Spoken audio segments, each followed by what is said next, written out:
Okay guys, so we're talking about nutrition here, and I want to educate you a little bit on what we're going to be trying to do.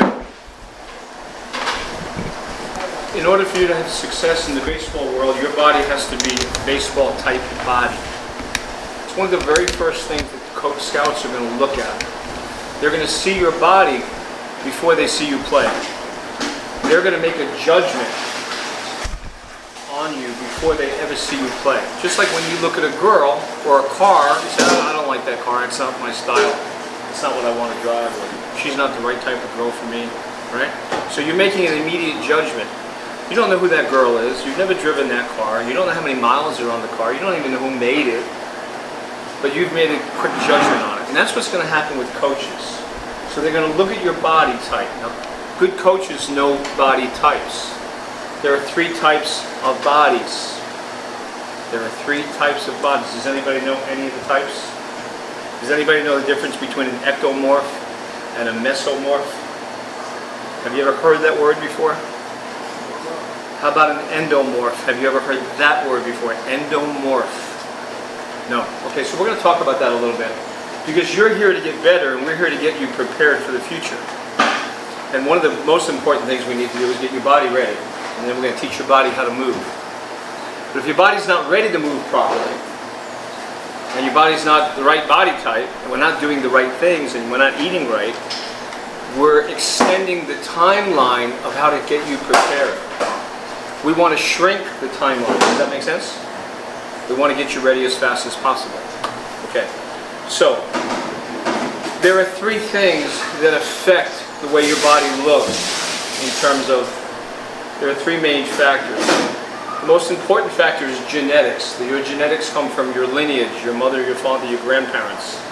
They're passing down the color of your skin, the color of your eyes, the type of hair, how your body works, how your body looks. Okay? Your body is usually not going to be a lot different than the combination of the people in front of you and your family. You're usually going to be some similarities. That's genetics. The next thing that affects your body type is your diet.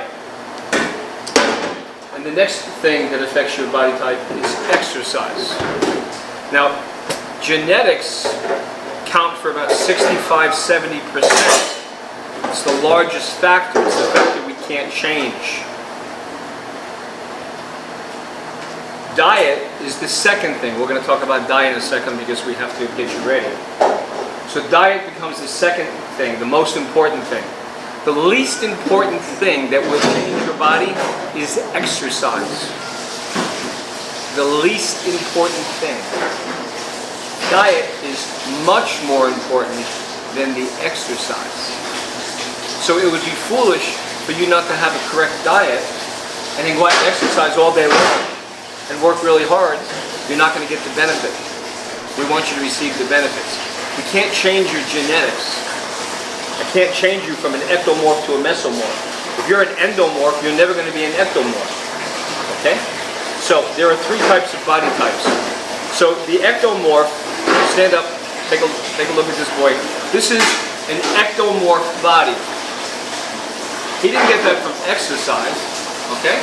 He got that from his. Is your dad, mom's tall, skinny? Your dad. Okay? That's the ectomorph body. Okay? Now, mesomorph. You would be more of a these are three endos. We have three endos. You're going to be more an ecto as well. We don't have too many mesos here. A meso is going to be more in the beginning. If we take a Edwin or a Miguel, okay? I brought two groups in here. I brought my ectomorphs and my endomorphs together. My mesomorphs are over there. Edwin and Miguel, those guys are mesomorphs. They're in the middle. The endomorphs have a larger frame, larger bones, thicker bone structure, sometimes shorter limbs, wider and heavier. That's your endomorphs. Now, if an endomorph continues to eat too much, he becomes more of an endomorph. If the endomorph doesn't exercise, he becomes a larger endomorph. Make sense? You have to train for your body type, and you have to eat for your body type. So if we had a pizza party here, And we had 1, 2, 3, 4, 5, 1, 2, 3, 4, 5, 6,